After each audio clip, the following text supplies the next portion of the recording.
किसान भाइयों नमस्कार।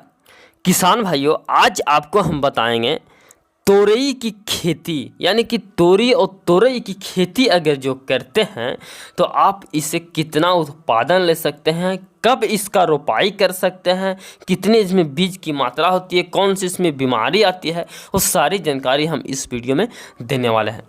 किसान भाइयों तोरई की जो बुआई करने का जो सबसे बड़ी समय होता है, सही समय होता है, आप इसकी खेती तीनों मौसम में कर सकते हैं।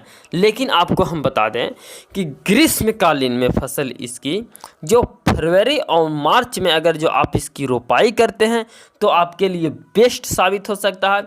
वर्षाकालीन में अगर जो आप इसकी रोपाई करते हैं तो आप इसे जून से जुलाई के बीच में कर दें।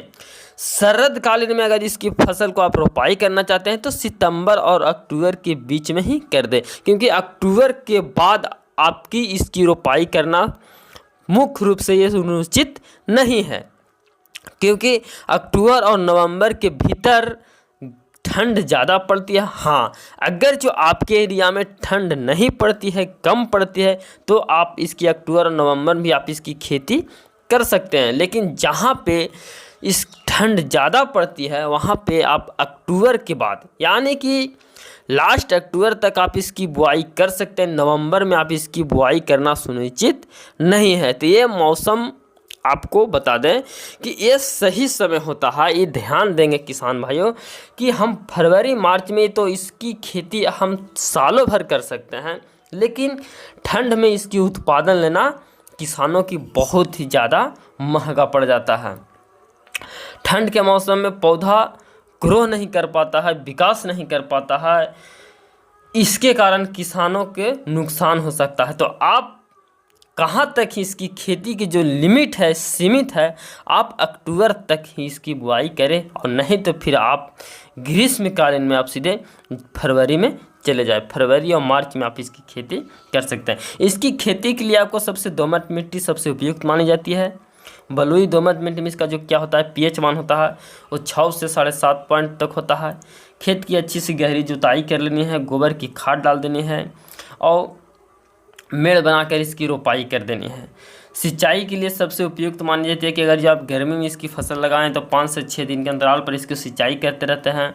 वर्षा के मौसम में अगर जो इसकी रोपाई किए तो वर्षा के अनुसार देखते हुए आपको समय समय पर सिंचाई करते रहना है, और जब तक इसकी करते रहना है कि फूल और फल बनने के लिए जो समय आता है उस निश्चित रूप में आपको सिंचाई सही समय पर करना है।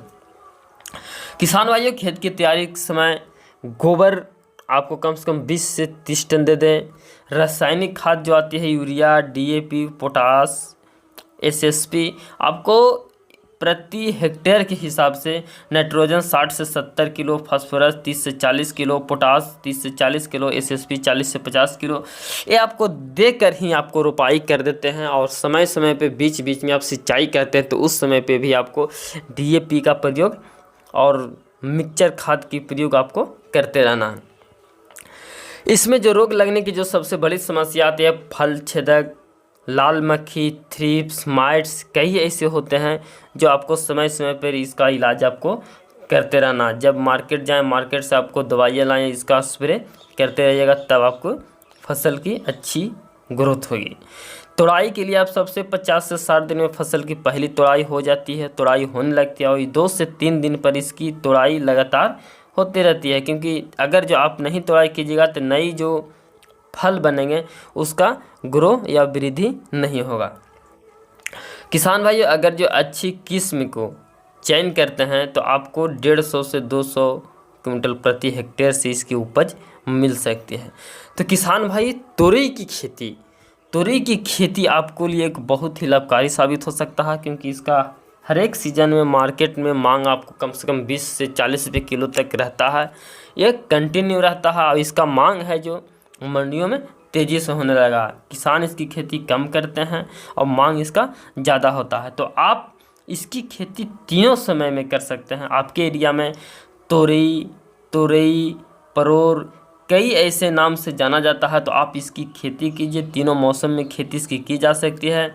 ग्रीष्मकालीन के लिए सबसे उपयुक्त फरवरी और मार्च होता है, वर्षाकालीन में जून और जुलाई होता है, और शरद कालीन में आप सितंबर से अक्टूबर तक ही रोपाई करते हैं। अक्टूबर के बाद अगर जो रोपाई करते हैं तो आपके लिए निश्चित नहीं है, क्योंकि उसमें ठंड पड़ जाती है। हाँ, आपके एरिया में ठंड कम है तो आप अक्टूबर के बाद भी इसकी रोपाई नवंबर में भी कर सकते हैं। तो किसान भाई वीडियो अच्छा लगे तो वीडियो को लाइक और शेयर सब्सक्राइब जरूर कीजिएगा। बाकी नमस्कार।